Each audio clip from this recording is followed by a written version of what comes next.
Hello everyone, welcome to our channel English school. My name is Ayush Agrawal और आज हम आ गए हैं क्लास 9th की बिहाई बुक के बहुत ही इंटरेस्टिंग टॉपिक इंस्पायरिंग स्टोरी के साथ में द साउंड ऑफ म्यूजिक।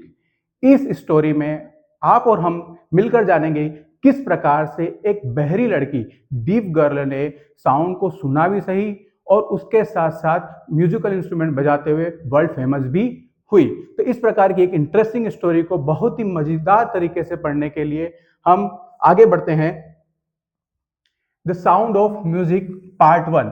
सी, मैंने पार्ट 1 इसलिए लिखा है क्योंकि ये जो चैप्टर है दो पार्ट में है, तो इसका पार्ट 1 हम आज देखने जा रहे हैं। इसका नाम है Evelyn Glennie listens to sound without hearing it, जो कि रिटन बाय है Deborah Cowley. So first of all will start from the introduction. इस इंट्रोडक्शन में आप देखेंगे कि एक एवलिन ग्लेनी, ये एक ट्रू स्टोरी है। ये एक ट्रू स्टोरी है जिसके अंदर एक एवलिन ग्लेनी नाम की एक गर्ल है जिसका जन्म जुलाई 1965 को हुआ था। This is a biography of Evelyn Glenny who is the Scottish percussionist and overcome the challenges of being profoundly deaf to become a world renowned musician। ये एक बायोग्राफी है जिसके अंदर बताया गया है कि किस प्रकार से एक डीफ गर्ल जिसमें डिसेबिलिटी है, एक डीफ गर्ल ने सोचा और पाया। क्या सोचा उसने? उसने सोचा कि म्यूजिक मेरा पैशन है, तो कैसे भी करके मुझे म्यूजिक की लाइफ में आगे बढ़ना है और बहुत सारे डिफरेंट डिफरेंट के म्यूजिकल इंस्ट्रूमेंट को बजाते हुए, प्ले करते हुए वो वर्ल्ड फेमस हो गई। तो देखते हैं किस प्रकार से उसने अपनी लाइफ में सरवाइव किया। The chapter Evelyn Glennie listens to sound without hearing it tells us about the life of Evelyn Glennie. Evelyn Glennie के बारे में बता रहे हैं। A famous Scottish musician who plays many instruments. ये स्कॉटिश की फेमस म्यूजिशियन हैं और इन्होंने बहुत सारे म्यूजिकल इंस्ट्रूमेंट बजाए हैं। बहुत सारे, कैसे? वायलिन बजा दिया, तबला बजा दिया, ड्रम बजा दिया, जाइलोफोन बजा दिया। इस प्रकार से बहुत सारे म्यूजिकल इंस्ट्रूमेंट ये बजा सकती हैं। शी इज स्किल्ड परफॉर्मर, बहुत ही अच्छी कौशल है इनमें, स्किल है इनमें। Who can make music with her body even through she can't hear anything, जिन्होंने म्यूजिक को अपनी बॉडी के थ्रू सीखा है, अपनी बॉडी के थ्रू सीखा है, ना कि सुनते हुए। देखते हैं। Evelyn was not deaf when she was born. Evelyn बचपन से डीफ नहीं थी, इस बात को ध्यान रखिएगा। But her mother remembers noticing something was wrong when she was 8 year old. लेकिन उनकी मदर, एक माँ जो होती है, अपने बच्चों को पूरी तरीके से ऑब्जर्व करती है, तो उनकी माँ ने देखा कि किस प्रकार से ये बच्ची थोड़ी सी अलग प्रकार से बिहेव कर रही है। ये कब हुआ था? 8 साल की उम्र में। ध्यान रखना, बहुत ज्यादा इंपॉर्टेंट क्वेश्चन बनेगा ये आगे जाके, तो इस पर ध्यान दीजिएगा। सबसे पहले मैं आपको एक और चीज बताना चाहूंगा कि जो कावले साहब हैं, जो ऑथर है, इन्होंने एक इंटरव्यू लिया था एवलिन ग्लेनी जी का, और उस इंटरव्यू में उनका बातचीत हुआ था, डिस्कशन हुआ था, तो ये खुद वहां पर प्रेजेंट थे। It was confirmed that she became deaf by the time she was 11 year old। और ये कंफर्मेशन कब हुआ? जब धीरे धीरे वो बढ़ती गई। उनके स्कूल के टीचर, उनकी मदर का नोटिस, उनके आसपास के नेबर है, उनके स्कूलमेट्स, उनके फ्रेंड्स, इन सब ने जब नोटिस किया तो ये कंफर्म हुआ कि 11 ईयर की ओल्ड में ये कंफर्म हो गया कि वो डीफ हैं, मतलब सुन नहीं सकती। ध्यान दीजिएगा। शी लव्ड म्यूजिक, उन्हें म्यूजिक बहुत पसंद है, and did not let her hearing loss stop of learning it. और उन्होंने जब मालूम पड़ा 11 साल की उम्र में कि मैं एक डीफ हूं और सुन नहीं सकती, तो उन्होंने ये कभी नहीं सोचा कि मैं म्यूजिक छोड़ दूंगी। उन्होंने उसको पैशन बनाए रखा, क्योंकि उनका स्टार्टिंग से इंटरेस्ट था कि वो म्यूजिक में आगे बढ़ेंगी। Evelyn wanted to learn the xylophone. Xylophone हम सब ने बचपन में जनरली बजाया है। किस प्रकार का होता है? इस प्रकार का रंग बिरंगा होता है। ये एक जाइलोफोन है जिसको 2 स्टिक से बजाया जाता है। तो जब वो बजा रही थी xylophone at school when a musician named Ron Forbes, मैंने इस पर हाईलाइट किया है, एक म्यूजिशियन थे रॉन फोर्ब्स, जो कि उनके स्कूल के म्यूजिक टीचर थे। सो हर टैलेंट, उन्होंने टैलेंट देखा। He thought her how to feel the music with her body and not her ears. उन्होंने उन्हें सिखाया, टॉट सिखाया कि किस प्रकार से म्यूजिक को फील करना है अपनी बॉडी के थ्रू, ना कि कानों से। He began by tuning two large drums to different notes. उन्होंने इस प्रकार के दो लार्ज ड्रम लिए एक म्यूजिक रूम में और उनको डिफरेंट नोट्स पे बजाया, जोर से बजाया और कहा don't listen through your ears, अपने कानों से इसको नहीं सुने, try to sense it in some other way, उसको सेंस करो, महसूस करो अपने बॉडी के डिफरेंट डिफरेंट पार्ट से। एक एग्जांपल के जरिए मैं बताना चाहूंगा, जिस प्रकार से जब हम सुनते हैं म्यूजिक वगैरह में, बैंड वगैरह में हम देखते हैं हमारे अंदर वाइब्रेशंस आते हैं, वो वाइब्रेशंस को ही फील करने का बोल रहे थे कौन, रॉन फॉक्स। वो बोल रहे थे एवलिन को कि आपको इसको महसूस करना है। आफ्टर दैट जब उन्होंने इस चीज को आजमाया और प्रैक्टिस की, Evelyn became more and more successful in music. वो धीरे धीरे क्या बनने लगी, सक्सेसफुल होने लगी म्यूजिक में। By the time she was 16, जैसे ही वो 16 साल की हुई, she applied to the royal academy of music, जो कि लंदन में है। कहां पर है, लंदन में रॉयल अकेडमी ऑफ म्यूजिक, बहुत फेमस अकेडमी है ये लंदन में। इसमें उन्होंने एडमिशन लेने के लिए अप्लाई किया। She also got many awards and honours for her amazing music shows. आपको बता दूं मैं कि इसके अंदर जब उन्होंने अप्लाई किया था तो एक एंट्रेंस एग्जाम होती है ना, इस प्रकार जब उन्होंने एंट्रेंस एग्जाम को दिया तो सबसे ज्यादा अभी तक का रिकॉर्ड में हाईएस्ट मार्क स्कोर किए थे उन्होंने, उसकी वजह से उनको बहुत ज्यादा सम्मान भी मिला था। Around the world in 1991 the royal Philharmonic society gave her the soloist of the year award.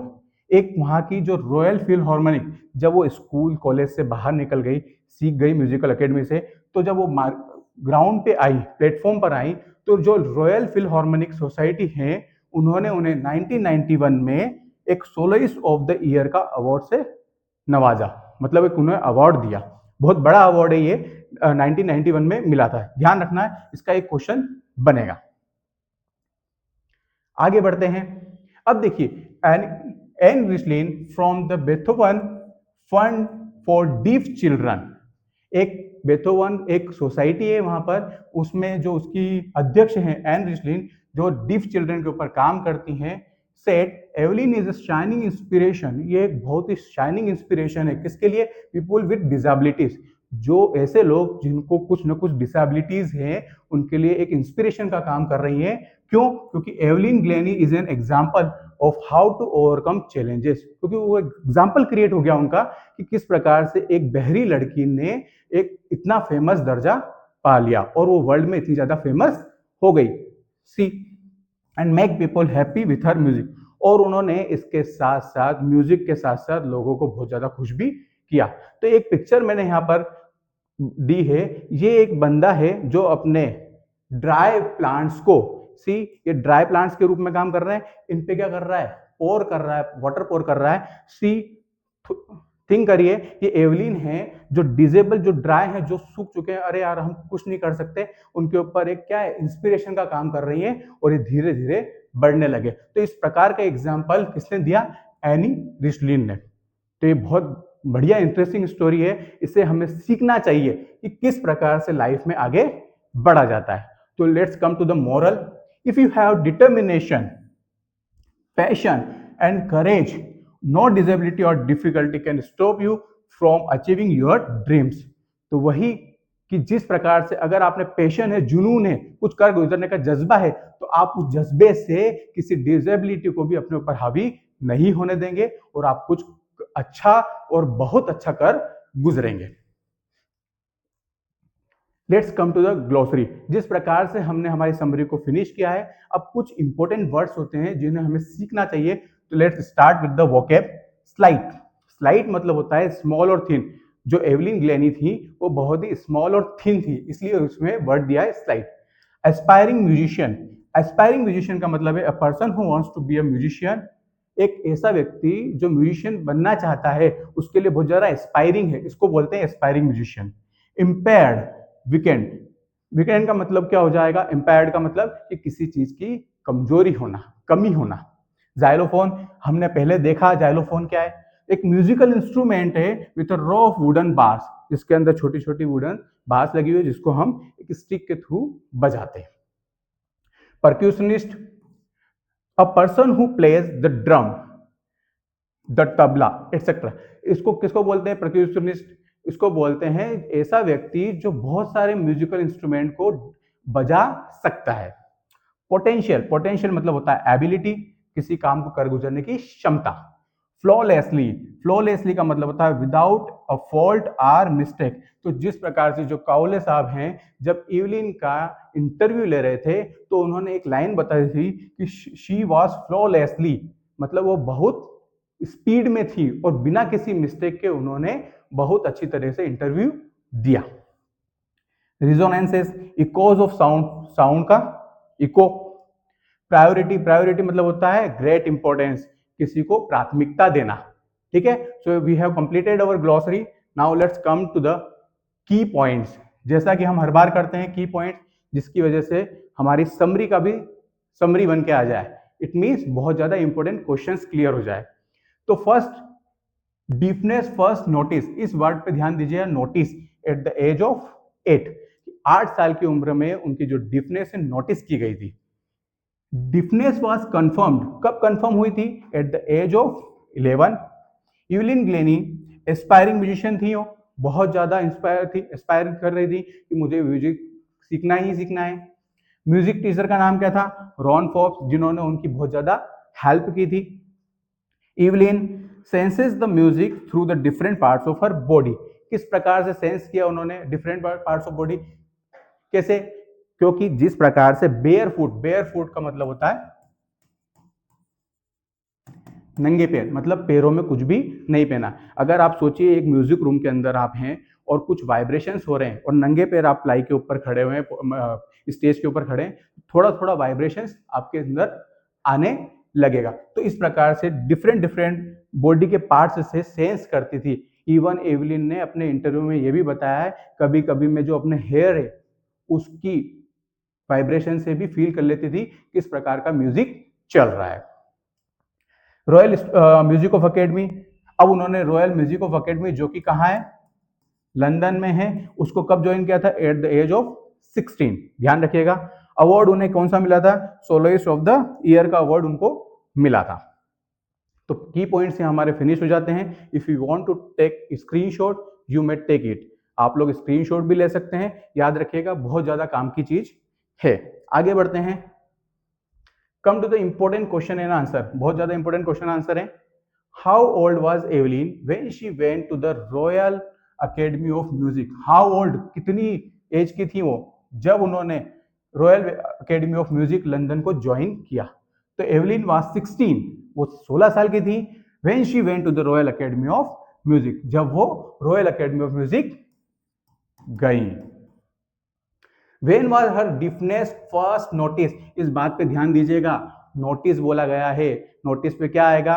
तो her deafness was first noticed when she was 8, जब वो 8 साल की थी जब नोटिस किया था। अच्छा, ये क्वेश्चन होता कि कंफर्म कब हुआ था? तो कंफर्म हुआ था at the age of 11। When was it confirmed? और लो वही क्वेश्चन आ गया, when was it confirmed? It was confirmed when she was 11। Confirmation क्या हुआ था? जब वो 11 साल की थी। याद रखिएगा, नोटिस 8 साल में हुआ है और कंफर्मेशन 11 साल में हुआ है। आगे बढ़ते हैं। Who help her to continue with music, किसने मदद की थी? नाम आएगा यहां पर, हु से क्वेश्चन स्टार्ट हुआ है। Ron Forbes help her to continue with music. What did he do and से, उन्होंने क्या किया, उन्होंने क्या किया और क्या कहा? तो एक म्यूजिक रूम के अंदर 2 ड्रम बजाए थे, मैंने वही देखा। Tuned 2 large drum to different notes, अलग अलग नोट्स पे उन्होंने लार्ज ड्रम को बजाया। He said don't listen through your ears, अपने कानों से मत सुनो, अपनी बॉडी से उसको फील करो। How does Evelyn hear music? Evelyn hears the music through her body, अपनी बॉडी से उन्होंने क्या किया था? उसको सुना था। She feels the vibration through different parts of her body. Question वही है बेटा, बार बार घूमकर आते हैं, लेकिन क्वेश्चन को समझना पड़ेगा, उसका आंसर देना पड़ेगा। तो कैसे सीखा था उन्होंने? फील्स द वाइब्रेशन, वाइब्रेशन को फील किया अलग अलग पार्ट से, बॉडी के अलग अलग पार्ट से। आगे बढ़ते हैं। अब एक एक्सट्रैक्ट मैंने यहाँ पर दे रखा है, ये भी एक एक्सट्रैक्ट इंपॉर्टेंट है जो अक्सर एग्जाम में पूछा जाता है। As for music, she explained, it pours in through every part of my body. It tingles in my skin. Tingles मतलब वही होता है हमारी स्किन में टन टन टन बजना, कंपन आना। My cheekbones and even in my hair. मैंने बताया था चिक बोन्स और उनके हेयर में भी उनको वाइब्रेशंस फील होते थे, हिल रहा है। When she plays the xylophone, she can sense the sound passing through the stick into her fingertips. जब वो जाइलोफोन को ट्रिंग करके बजाती तो जो स्टिक रहती थी उसके जो उससे फिंगर ट्रिप पे भी क्या आते थे, सेंसेस आते थे अलग अलग साउंड के, उससे वो पहचान जाती थी किस प्रकार से जाइलोफोन बज रहा है। Into her body on a wooden platform she removes her shoe. एक वुडन प्लेटफॉर्म पर वो बेयर फुट होकर, बेयर फुट का मतलब होता है नंगे पैर, पैर में कुछ नहीं पहना। The vibration pass through her bare feet and up her legs, और धीरे धीरे उसकी बॉडी में वाइब्रेशंस आते थे। सोचिए कितना, एक इमेजिन करिए कि किस प्रकार से जिसको जो देख नहीं सकता वो देख पा रहा है ना, जो जिसके हाथ नहीं है वो लिख सकता है, जिसके पैर नहीं है वो चल पा रहा है। ये सब किसका है खेल है? ये सब आपके आत्मविश्वास का है। अगर भगवान किसी प्रकार की चीज की कमी देता है तो कहीं ना कहीं वो आपको हिम्मत भी देता है। बस आप उस हिम्मत को जगाइए और आगे बढ़ जाइए। आप एक बार फेल हुए होगे, दो बार फेल हुए होगे, लेकिन जब आप उठेंगे तो आगे बढ़ जाएंगे। इस बात का ध्यान रखिएगा। The lesson from which the above extract has been taken is, that is the sound of music. कहां से लिया गया है? Music, the sound of music. आगे बढ़ते हैं। What is xylophone? A musical instrument, a farming tool, a kitchen equipment, none of the above. तो here a musical instrument, अभी हमने देखा था जाइलोफोन इस प्रकार के, उसके अंदर स्टिक्स, वुडन बार्स लगे हुए थे जिसको हम स्टिक के थ्रू प्ले करते थे। The noun form of the wooden is, that is would. Wooden का नाउन फॉर्म क्या है? वुड है। अगर आपको नाउन फॉर्म को समझना है तो नाउन फॉर्म का एक वीडियो हमारे चैनल पर अवेलेबल है, जिसका लिंक मैं डिस्क्रिप्शन में डाल दूंगा, आप वहां पर देख सकते हैं। इसी प्रकार से एक और क्वेश्चन बना था, वाइब्रेट। वाइब्रेट का नाउन फॉर्म क्या है? तो उसका क्या आता है? वाइब्रेशन। ये भी अक्सर एग्जाम में पूछा जाता है क्योंकि वाइब्रेशन इस चैप्टर से रिलेटेड है। तो नाउन फॉर्म अगर पूछे वाइब्रेट का तो वाइब्रेशन है। ठीक है, याद रखिएगा। आगे बढ़ते हैं। अब कुछ एमसीक्यूएस है। Given to the Evelyn in 1991, a painter of the year, teacher of the year, soloist of the year and student of the year. क्या आएगा? तो अवार्ड कौन सा मिला था उन्हें? Soloist of the year, confirm था आपको। What was Ron Forbes advice to Evelyn? Advice मतलब क्या होती है बेटा? सलाह। रोन फॉर्म्स ने क्या सलाह दी थी एवलिन को? To score well in the exam, to play guitar, to hear the music through other parts of the body, और to travel the world. You know very well, answer क्या है? सी है। लेकिन फिर भी मैं आपको सलाह दूंगा, हमेशा जब भी चार एमसीक्यूएस के चार अगर ऑप्शन आते हैं, आपको आंसर पता हो फिर भी चारों पढ़ना। हो सकता है और कुछ उसके अंदर इंपॉर्टेंट इंफॉर्मेशन हो, तो बिना पढ़े आपको लगे डायरेक्ट टिक नहीं करना, चारों ऑप्शन एक बार जरूर पढ़ना। आगे बढ़ते हैं। नेक्स्ट है, which foreign languages did Evelyn learn? Foreign language कौन कौन सी सीखी थी उन्होंने? French, Chinese, basic Japanese, both A and C. तो यहाँ आपका आंसर आएगा बोथ एएनसी। फ्रेंच भी सीखी थी उन्होंने और बेसिक जापानीज भी सीखी थी। एक्चुअली क्या है कि ये समरी में हर चीज डिटेल में नहीं हो सकती, इसलिए ये क्वेश्चन आया आपके लिटरेचर की बुक में से। तो फिर भी ध्यान रखिएगा, बेसिक जापानीज। हम यही तो आपको कर रहे हैं, समरी तो आपको दी ही है, लेकिन इंपॉर्टेंट क्वेश्चन हम सभी जगह से सर्च करके लेकर आ रहे हैं। Now next, when was Evelyn's deafness confirmed? कब कंफर्म हुई थी? कंफर्म के लिए आंसर क्या आ जाएगा? By the age 5, age of 6, age of 8 और एज ऑफ 11। क्या आ जाएगा आंसर? कंफर्म पे ध्यान दीजिए, कंफर्म पे आंसर आएगा 11। ठीक है, और अगर मैं बात करता नोटिस, तो नोटिस के लिए क्या आ जाएगा? At the age of 8। Who help Evelyn to continue with her music? इसका आंसर आप लोग मुझे कमेंट बॉक्स में देंगे। इसका आंसर आपको कमेंट बॉक्स में देना है, हम इसका आंसर नहीं बताएंगे। बहुत इजी सा आंसर है, आप इजी वे में आसानी से बता सकते हैं। इस प्रकार से हमने हमारा जो चैप्टर था बहुत ही शानदार मजेदार तरीके से कंप्लीट कर लिया है। अगर आपको इस प्रकार की समरी में, एक्सप्लेनेशन में, क्वेश्चन आंसर में हेल्प लगती है तो आपका प्यार हमें लाइक शेयर और सब्सक्राइब के जरिए देते रहें, क्योंकि आपका एक लाइक शेयर सब्सक्राइब हमें बहुत ज़्यादा मोटिवेट करता है कि हम आगे के वीडियो बनाएं। Thank you very much. आगे keep watching English school. All the best.